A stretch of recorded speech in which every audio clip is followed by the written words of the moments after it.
నమస్కారం 6/24 న్యూస్ కి స్వాగతం.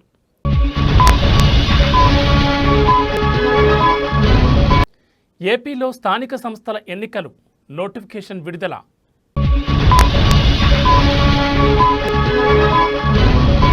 పాకిస్తాన్కు 3 దేశాల సపోర్ట్ ఉంది. పార్లమెంట్లో జయశంకర్ షాకింగ్ ప్రకటన.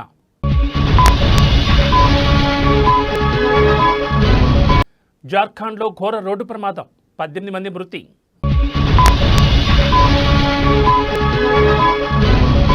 న్యూయార్క్ పార్క్ అవెన్యూలో కాల్పులు, 5గురు మృతి.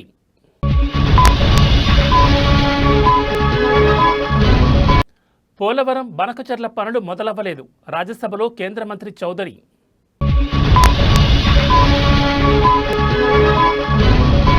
ఐదున విద్యుత్ ఉద్యమానికి కదం తొక్కండి, సిపిఐ.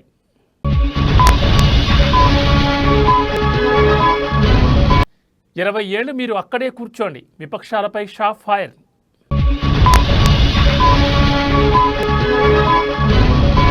పహల్గాం దాడికి అమిత్ షా బాధ్యత తీసుకోవాలి, గౌరవ్ గొగోయ్.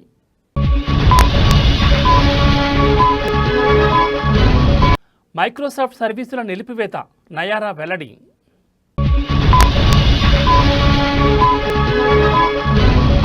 ఇస్రో నాసా ప్రయోగానికి నేడు కౌంట్డౌన్, రేపు సాయంత్రం జిఎస్ఎల్వి F-16 ప్రయోగం.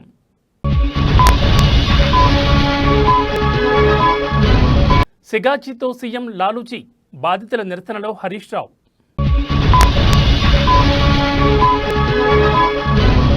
బీసీలపై కాంగ్రెస్కు చిత్తశుద్ధి లేదు, బీజేపీ రాష్ట్ర అధ్యక్షుడు రామచంద్రరావు.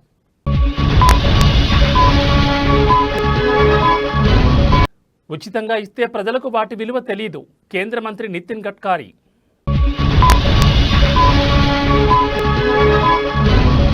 భారీ వర్షాలకు పాకిస్తాన్ అతలాకుతలం, 266 మంది మృతి.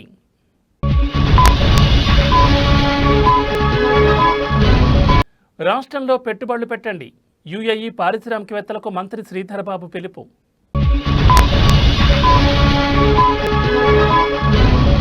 గాజాలో కరువు వాస్తవమే, ట్రంప్.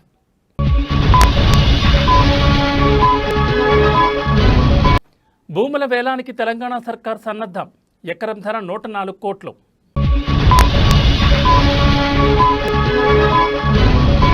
అధిక వృద్ధి రేటు సాధ్యమే, ఎలాంటి సవాళ్లు లేవు, ఆర్బీఐ ఎంపీసీ అధ్యక్షుడు నగేష్ కుమార్.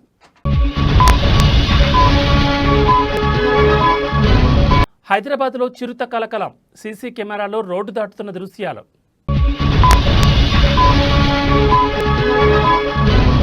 ఢిల్లీలో భారీ వర్షం, జలమయమైన రోడ్లు.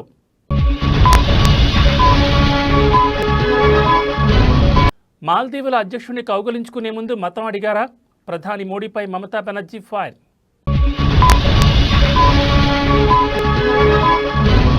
టెక్కీల గుండెల్లో ఏఐ గుబులు, పెద్ద సంఖ్యలో లేఆఫ్స్ ప్రకటించిన టీసీఎస్, మైక్రోసాఫ్ట్, ఇంటెల్ సహా టెక్ సంస్థలు.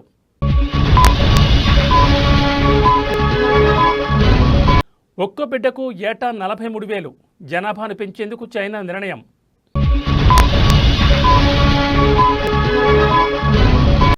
గ్రీన్ విలేజ్ దోషులను శిక్షిస్తాం, సారథి.